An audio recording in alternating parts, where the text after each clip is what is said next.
생선장수 시어머니라니 창피해서 어떻게 살아? 어머니, 또 그 더러운 옷 그대로 입고 오신 거예요? 아니, 어머니 옷에서 비린내가 얼마나 나는지 아세요? 우리 애들 옷에까지 냄새 배게. 에휴, 그냥 편의점 반찬이나 사주시지. 어머니가 하신 반찬은 비린내가 너무 심해서. 어머니, 다음에 오실 때는 꼭 옷 갈아입고 오세요. 현관 청소하는 것도 힘들어요. 내가 뭘 그리 잘못했나. 창피하다고. 그래, 내가 생선 장사를 하지. 비린내가 나고 지저분하지. 하지만 말이야, 내가 그렇게 부끄러운 사람이야? 내가 이제부터 보여주마. 내가 누군지, 내가 어떤 사람인지 똑똑히 보여주마. 70대 장이순 할머니는 40년간 새벽 시장에서 생선을 팔아왔습니다. 정직하게 장사하며 단 한 번도 손님들에게 상한 생선을 판 적 없었던 할머니. 하지만 며느리는 할머니가 가져다주는 반찬을 손님들 보란 듯이 쓰레기통에 버렸고 시장에서 일하는 할머니를 부끄럽다며 무시했습니다. 손주들도 할머니 보기 싫어한대요. 비린내 나는 할머니, 이제 오지 마세요. 하지만 며느리는 몰랐습니다. 검소하게 살며 40년간 모아온 할머니의 힘을. 안녕하세요. 인생노트입니다. 오늘은 평생 자식 뒷바라지하며 살아온 한 할머니의 가슴 아픈 이야기를 전해드리려 합니다. 시청자 여러분들 중에도 자식들 키우느라 평생 고생하신 분들이 많으실 텐데요. 혹시 비슷한 경험이 있으시다면 댓글로 함께 나눠주시면 감사하겠습니다. 매일 새벽 3시 인천 수산시장에는 한 할머니의 발걸음이 울립니다. 다리가 불편해 절뚝거리면서도 장이순 할머니는 40년째 한 발자국도 늦지 않고 시장을 지켜왔습니다. 할머니, 오늘도 일찍 나오셨네. 그려. 오늘은 고등어가 참 좋더라. 너희 가게도 한 상자 가져가. 할머니는 늘 주변 상인들을 살뜰히 챙겼습니다. 자신은 허리가 아파도 무거운 생선 상자를 다른 가게에 날라다 주곤 했죠. 할머니, 이제 그만 쉬세요. 연세도 많으신데. 아이고, 괜찮아. 아직은 일할 수 있어. 할머니의 손은 거칠었지만 생선을 다루는 솜씨만큼은 시장에서 제일이었습니다. 비늘 하나 안 남기고 깔끔하게 손질하는 모습은 40년 경력이 고스란히 묻어났습니다. 할머니네 생선이 제일이야. 비린내도 하나도 안 나고. 하지만 정작 할머니의 며느리는 달랐습니다. 어머니, 또 그 더러운 옷 그대로 입고 오신 거예요? 그날도 할머니는 손주들 반찬을 해주려고 제일 좋은 고등어를 골라들고 아들 집을 찾았습니다. 현관문을 열자마자 며느리의 쌀쌀맞은 목소리가 할머니를 맞이했죠. 미안해 시장에서 바로 오느라. 아니, 어머니 옷에서 비린내가 얼마나 나는지 아세요? 우리 애들 옷에까지 냄새 배게. 할머니는 고개를 숙였습니다. 새벽부터 정성스레 준비한 반찬통을 내밀며 작은 목소리로 말했습니다. 오늘은 고등어가 참 좋아서 애들 반찬으로 가져왔어. 에휴, 그냥 편의점 반찬이나 사주시지. 어머니가 하신 반찬은 비린내가 너무 심해서. 며느리는 할머니가 건넨 반찬통을 대충 받아들었습니다. 할머니는 그래도 손주들 얼굴이라도 보고 가고 싶었지만 며느리는 이미 등을 돌리고 있었습니다. 어머니, 다음에 오실 때는 꼭 옷 갈아입고 오세요. 현관 청소하는 것도 힘들어요. 문이 쾅 하고 닫혔습니다. 할머니는 한참을 현관 앞에 서 있다가 천천히 발걸음을 돌렸습니다. 내가 미안하지. 더러운 할미라. 눈물을 훔치며 터벅터벅 걸어가는 할머니의 뒷모습이 초라했습니다. 하지만 그 누구보다 깨끗한 손길로 생선을 다뤄온 할머니였습니다. 다음 날도 어김없이 새벽 시장으로 향했습니다. 이번에는 손주들이 좋아하는 고등어가 들어왔다고 해서 제일 좋은 것으로 골라두었습니다. 할머니, 이렇게 좋은 고등어를 왜 팔지 않고 놔두세요? 아이고, 우리 손주들이 고등어를 참 좋아하거든. 할머니는 며느리의 차가운 말투가 생각나도 손주들 생각에 웃음이 절로 났습니다. 할머니, 그러다 장사 망하시겠어요. 며느리는 알아주기나 해요. 옆 가게 주인의 말에 할머니는 고개를 저었습니다. 아이고, 괜찮아. 내 자식. 내 손주 주는 건데 뭘. 하지만 그날 오후 할머니는 충격적인 광경을 목격하게 됩니다. 아들 집 앞을 지나다가 본 쓰레기 봉투 안에는 할머니가 그토록 정성스레 준비한 생선과 반찬들이 고스란히 담겨 있었습니다. 이게 뭐야? 할머니의 손이 떨렸습니다. 새벽부터 정성스레 손질한 고등, 밤늦게까지 앉아서 만든 반찬들. 하나도 빠짐없이 쓰레기 봉투에 버려져 있었습니다. 매일 이렇게 버린 거야? 할머니의 눈에서 눈물이 흘렀습니다. 40년간 생선을 다루며 한 번도 흘리지 않았던 눈물이 이제야 주르륵 흘러내렸습니다. 하지만 이것은 시작에 불과했습니다. 며느리의 더 충격적인 행동이 기다리고 있었으니까요. 할머니는 그날 이후로 잠을 이루지 못했습니다. 매일 새벽 제일 좋은 생선을 고르고 정성스레 반찬을 만들었던 시간들이 주마등처럼 스쳐 지나갔습니다. 아니야. 한두 번 실수였을 수도 있지. 자신을 위로하며 다음 날도 시장으로 향했습니다. 이번에는 조기가 들어왔는데 특별히 큰 놈들만 골라 손주들 반찬거리로 챙겼습니다. 할머니, 이번에도 또 응. 우리 손주들이 생선 조림을 참 좋아해. 하지만 이번에는 할머니도 궁금했습니다. 정말로 매일 버리는 건지 확인하고 싶었습니다. 그날 오후 할머니는 아들 집 근처 골목에 숨어서 지켜보기로 했습니다. 떨리는 마음으로 1시간, 2시간을 기다렸습니다. 어머니가 또 이런 걸 가져오시네. 냄새나고 더러워서 못 먹겠어. 창문 너머로 며느리의 목소리가 들렸습니다. 여보, 그래도 어머니 정성인데. 당신도 이런 거 먹고 싶어요? 비린내 나는 걸 누가 먹어요? 우리 애들 입맛 버려요. 그래도. 됐어요. 냉장고에 넣어두면 다른 음식에도 냄새 배니까 그냥 버려요. 며느리는 할머니가 가져다 준 생선과 반찬을 그대로 쓰레기 봉투에 담았습니다. 심지어 봉투를 들고 나와 골목길 쓰레기장으로 향했습니다. 할머니는 그 자리에서 주저앉고 말았습니다. 매일 이렇게. 손이 떨려왔습니다. 40년간 장사하면서 한 번도 상한 생선을 팔지 않았던 할머니였습니다. 새벽부터 밤늦게까지 손주들 생각하며 정성껏 준비한 음식들이 이렇게 쓰레기가 되다니. 그때였습니다. 어머니, 며느리가 쓰레기 봉투를 들고 나오다 할머니와 마주쳤습니다. 어머니가 여기서 뭐 하세요? 며느리의 얼굴이 굳었습니다. 손에 든 쓰레기 봉투가 눈에 들어왔습니다. 아, 내가. 이게 다 어머니 잘못이에요. 뜻밖의 말에 할머니는 고개를 들었습니다. 누가 이런 걸 자꾸 가져오래요? 냄새나고 더러운 걸 우리 애들 먹이려고 하시는 거예요? 아니, 나는 그저. 어머니는 우리 집에 올 때마다 비린내를 풍기시고 이런 걸 들고 오시고 우리 집이 어머니 때문에 생선 썩는 냄새로 가득해요. 미안해. 미안하다고 하지 마세요. 어머니가 진짜 미안하시면 이제 우리 집에 오지 마세요. 생선 장사하는 시어머니라는 게 얼마나 창피한데. 며느리의 말은 계속되었습니다. 친구들이 놀러 올 때마다 현관에서부터 비린내가 난다고 그래요. 어머니 때문에 내가 얼마나 창피한 줄 아세요? 할머니는 말없이 고개를 숙였습니다. 주름진 손으로 눈물을 훔치며 그저 미안하다는 말만 반복했습니다. 어머니, 이제 그만하시죠. 우리 집에 오지 마세요. 애들도 어머니 오시면 냄새 난다고. 손주들도. 할머니의 마지막 희망마저 무너지는 순간이었습니다. 네, 애들이 어제도 그러더라고요. 할머니가 오면 집에 생선 비린내가 가득해서 싫다고. 그 말은 할머니의 가슴을 파고들었습니다. 손주들 생각으로 버텨온 세월. 그 손주들마저 자신을 싫어한다는 사실이 너무나 아팠습니다. 알았다. 할머니는 천천히 일어섰습니다. 절뚝이는 다리로 한 걸음 옮기며 골목을 빠져나왔습니다. 이제 다시는 오지 마세요. 며느리의 차가운 목소리가 등 뒤에서 들려왔습니다. 그날 밤 할머니는 시장 한켠에서 혼자 술을 마셨습니다. 40년 장사하면서 처음 있는 일이었습니다. 내가 뭘 그리 잘못했나. 하지만 할머니는 몰랐습니다. 며느리의 더 충격적인 행동이 기다리고 있다는 것을. 그리고 그것이 할머니의 인생을 완전히 바꿔놓게 될 거라는 것을. 그날 이후로 할머니는 더 이상 아들네 집에 찾아가지 않았습니다. 하지만 손주들 생각은 잊을 수가 없었습니다.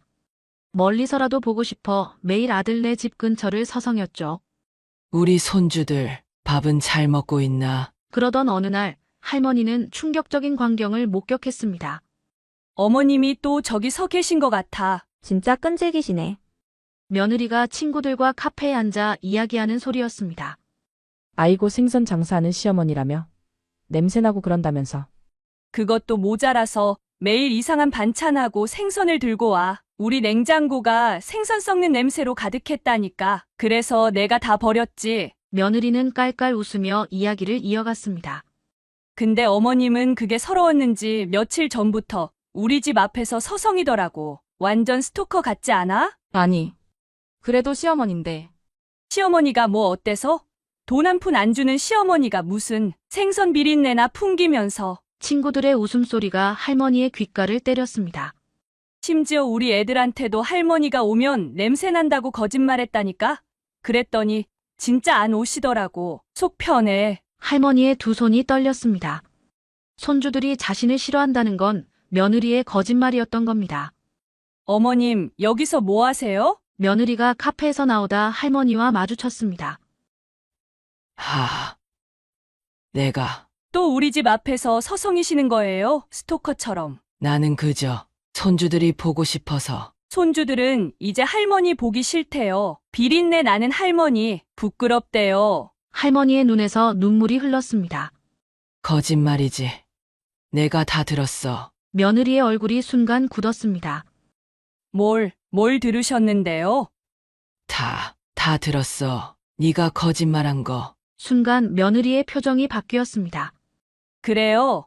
제가 거짓말했어요.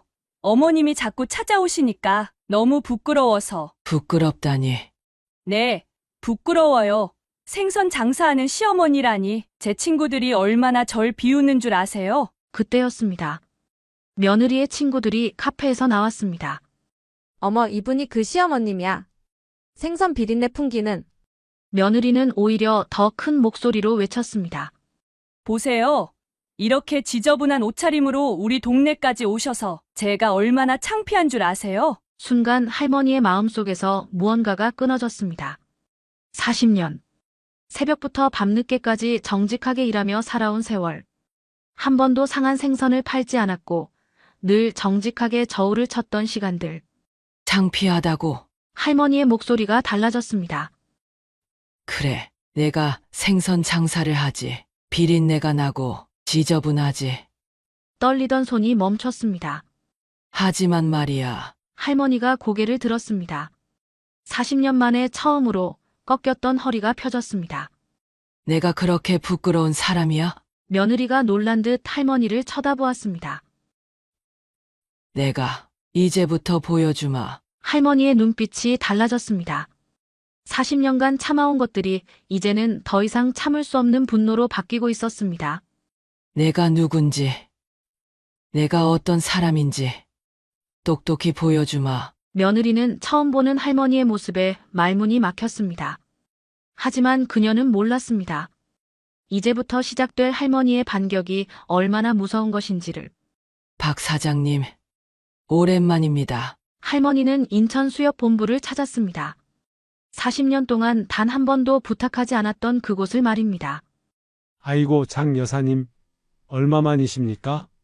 수협본부장은 할머니를 보자마자 자리에서 일어나 맞이했습니다. 시장의 허름한 생선 장수로만 알고 있던 며느리는 상상도 못할 광경이었죠. 이제는 써야겠어. 네? 설마? 그 통장을. 할머니는 낡은 가방에서 오래된 통장 하나를 꺼냈습니다. 40년간 단 한 번도 손 떼지 않았던 통장이었습니다. 여사님, 이제 쓰시게 됐습니까? 응, 이제는 써야 할 때가 온 것 같아. 그 통장에는 놀라운 금액이 적혀 있었습니다.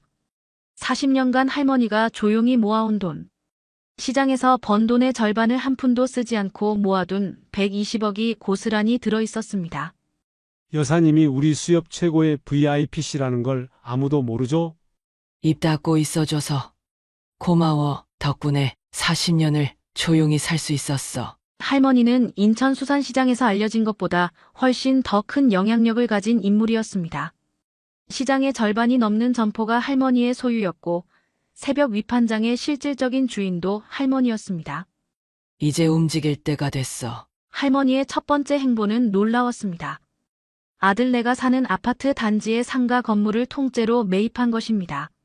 뭐라고요? 우리 아파트 상가를. 며느리는 충격에 빠졌습니다. 갑자기 나타난 신규 건물주가 시장에서 생선 장사하는 시어머니라는 사실이 믿기지 않았던 것입니다. 이게 무슨... 하지만 이것은 시작에 불과했습니다. 박 사장님, 위판장 경매 좀 조용히 부탁해요. 네, 여사님. 이제 위판 물량 조절하면 되죠? 할머니의 한마디에 인천 수산물 위판장이 술렁이기 시작했습니다. 며느리의 아버지가 운영하는 횟집 체인점으로 들어가는 생선 물량이 갑자기 끊긴 것입니다. 아버님, 이게 무슨 일이에요? 위판장에서 생선을 아예 안 넘겨준대요? 도대체 어떻게 된 거야? 누가 이런... 며느리는 횟집 체인점이 하나둘 문을 닫게 되자 발을 굴렀습니다. 하지만 누가 이런 일을 벌였는지 알 수 없었죠. 여보, 어떡해요? 우리 가게들이... 결국 한 달 만에 시아버지의 횟집 5군데가 문을 닫았습니다. 그리고 어느 날 언니, 큰일 났어. 시장에서 생선 장사하는 시어머니. 그분이. 며느리의 친구가 헐레벌떡 뛰어왔습니다. 왜? 무슨 일인데? 그분이. 인천 수산물 시장의 실질적인 주인이래. 뭐라고? 그것뿐이 아니야. 언니네 아버님 횟집 물량 다 끄는 것도 그분이. 며느리는 그 자리에서 주저앉고 말았습니다.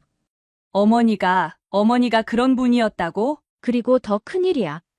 이제. 친구의 목소리가 떨렸습니다. 뭔데? 이제 우리 동네 상가가 다 할머님 소유가 됐대. 그러니까, 설마... 바로 그때 며느리의 휴대폰이 울렸습니다. 상가 관리 사무소였습니다. 네, 안녕하세요. 새로운 건물주께서 상가 임대료를 3배로 올리신다고 전달해달라고 하셨습니다. 며느리의 얼굴이 하얗게 변했습니다. 카페에서 할머니를 비웃던 그날, 그 모욕적인 웃음이 이제는 쓴 웃음으로 변해버렸습니다. 그리고 건물주님께서 한 말씀 전해달라고 하셨습니다. 뭐라고요? 비린내 나는 건물주라서 죄송하다고 전해달라고 하셨습니다. 며느리는 그 자리에서 눈물을 터뜨리고 말았습니다. 하지만 이것은 시작에 불과했습니다. 할머니의 진짜 반격은 이제부터였으니까요. 엄마, 이게 다 무슨 일이에요? 아들이 할머니의 단칸방을 찾아왔습니다. 우리 집 상가 임대료도 3배로 올리고 장인어른 가게들도 다 문 닫게 만들고. 할머니는 묵묵히 생선을 손질하고 있었습니다. 아들아, 너는 알고 있었니? 네? 네 마누라가 날 어떻게 대했는지. 아들은 고개를 숙였습니다. 미안해요. 제가 말렸어야 했는데. 됐다. 너한테 미안하구나. 할머니는 처음으로 아들 앞에서 눈물을 보였습니다. 내가 숨겨온 게 너무 많았어. 사실은 그때 며느리가 달려들어왔습니다. 어머니, 제발 저희 가게 좀 살려주세요. 며느리는 할머니 앞에 무릎을 꿇었습니다. 아버지 가게들이 다 문을 닫았어요. 이러다 파산하실 거예요. 그래. 생선 비린내 나는 시어머니 덕분에 파산한다면 더 창피하겠네. 할머니의 목소리는 차가웠습니다. 죄송해요. 정말 죄송해요. 제가 잘못했어요. 이제 와서 내 손주들한테까지 거짓말하고 날 더러운 할머니로 만들어 놓고? 그때였습니다. 문 밖에서 손주들의 목소리가 들렸습니다. 할머니 계세요? 손주들이 뛰어들어왔습니다. 할머니, 우리가 할머니 무서워하고 싫어한다고 한 거 다 엄마가 거짓말한 거래요. 할머니가 우리 준 생선이랑 반찬 엄마가 다 버렸대요. 아이들의 눈에는 눈물이 고여 있었습니다. 할머니, 우리 할머니 생선 진짜 맛있었는데. 할머니는 손주들을 꼭 끌어안았습니다. 할머니도 미안해. 할머니가 너희들한테 더 자주 찾아가지 못해서. 그때 수협 본부장이 들어왔습니다. 여사님, 서류 다 준비됐습니다. 할머니는 고개를 끄덕였습니다. 이제 마지막 선물을 줄 차례구나. 할머니가 서류 봉투를 꺼냈습니다. 이게 뭐예요? 내가 가진 모든 재산의 소유권 이전 서류야. 모두가 놀란 눈으로 할머니를 바라보았습니다. 수산시장 점포들, 상가 건물, 그리고 내가 40년간 모은 돈 전부 우리 손주들 앞으로 신탁했어. 네. 하지만 대신 조건이 있어. 할머니의 목소리가 단단해졌습니다. 앞으로 우리 가족이 서로 무시하고 미워하는 일은 없어야 해. 돈이나 지위가 아니라 서로를 진심으로 존중하고 사랑해야 하는 거야. 며느리는 그 자리에서 엉엉 울음을 터뜨렸습니다. 어머니, 저는 이제야 알겠어요. 제가 얼마나 어리석었는지. 사람이 겉모습만 보고 판단하면 안 되는 거야. 나도 이제 생선 장사는 그만두려고. 네. 그만두신다고요? 응. 대신 우리 손주들한테 장사의 참된 의미를 가르쳐주고 싶어. 돈보다 중요한 게 뭔지. 그날 이후 할머니의 시장 생활은 끝이 났습니다. 하지만 그녀의 새로운 인생은 시작되고 있었습니다. 매주 일요일이면 할머니는 손주들과 함께 수산시장을 돌며 장사의 기본을 가르쳤습니다. 정직하게 저울을 재는 법, 손님을 대하는 태도, 그리고 무엇보다 사람을 존중하는 마음가짐을. 그리고 며느리. 그녀도 조금씩 변하고 있었습니다. 하지만 할머니에게는 아직 마지막 한 가지 계획이 남아 있었습니다. 누구도 예상하지 못한 가장 큰 반전이. 1년 후 인천 수산시장 뒤편에 웅장한 건물이 하나 들어섰습니다. 희망 나눔 무료 급식소라는 이름의 3층 건물이었습니다. 어머니, 이게 다 무슨 일이에요? 며느리는 할머니가 새로 지은 무료 급식소를 바라보며 물었습니다. 내가 마지막으로 하고 싶었던 일이야. 40년간 모은 돈 중 마지막 30억으로 지은 무료 급식소. 할머니는 매일 아침 이곳에서 독거노인들과 아이들에게 따뜻한 밥을 지어 대접했습니다. 근데 왜 하필 무료 급식소를? 그건 말이다. 할머니는 잠시 먼 산을 바라보았습니다. 내가 처음 생선 장사를 시작했을 때 너희 아버지가 도망가고 난 후였지. 그때 나는 하루 끼니도 못 먹을 만큼 가난했어. 할머니의 눈에 눈물이 고였습니다. 그때 이 시장의 한 할머니가 나한테 매일 밥을 챙겨주셨어. 그 할머니 덕분에 내가 살아났지. 그래서 응, 그 은혜를 갚고 싶었어. 나처럼 힘들게 사는 사람들한테. 며느리는 할머니의 손을 꼭 잡았습니다. 어머니, 저는 이제야 알겠어요. 어머니가 얼마나 대단한 분이신지. 그때였습니다. 무료 급식소 문이 활짝 열리며 손주들이 뛰어들어왔습니다. 할머니, 오늘도 우리가 설거지 도와드릴게요. 아이들은 매일 학교가 끝나면 할머니의 무료 급식소로 달려왔습니다. 처음에는 며느리가 말렸지만 이제는 오히려 자랑스러워했습니다. 우리 손주들 정말 착하기도 하지. 할머니는 손주들의 머리를 쓰다듬었습니다. 할머니, 우리 친구들이 할머니를 천사 할머니라고 불러요. 그래. 왜? 매일 이렇게 맛있는 밥 해주시니까. 그리고 우리한테 항상 웃으면서 대해주시니까. 할머니의 눈에서 눈물이 흘렀습니다. 그때 급식소 안에서 한 노인이 걸어 나왔습니다. 장 여사님. 깜짝 놀랄 일이었습니다. 그 노인은 다름 아닌 40년 전 할머니에게 매일 밥을 챙겨주던 그 할머니였습니다.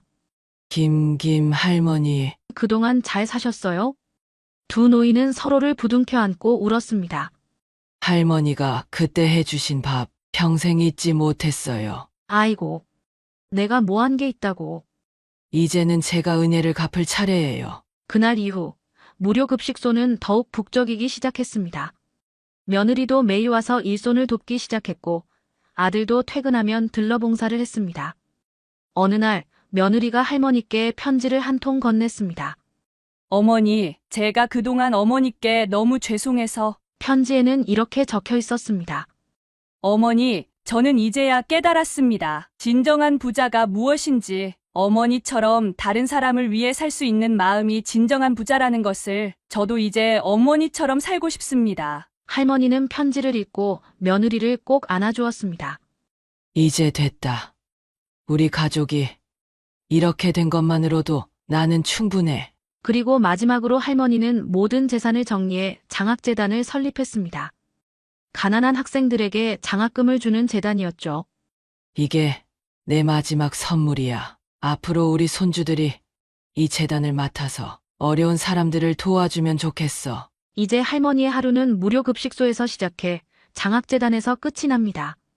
더 이상 생선 비린내는 나지 않지만 할머니의 따뜻한 마음은 더욱 진하게 퍼져나가고 있습니다. 할머니, 저도 나중에 할머니처럼 될래요. 손주들의 말에 할머니는 환하게 웃었습니다. 이제야 진정한 부자가 된 것 같아서였습니다. 돈이 아닌 사람의 마음을 얻은 진정한 부자 말입니다. 영상이 도움이 되셨다면 구독과 좋아요 한 번씩 눌러주시면 더 좋은 이야기로 찾아뵙겠습니다. 감사합니다.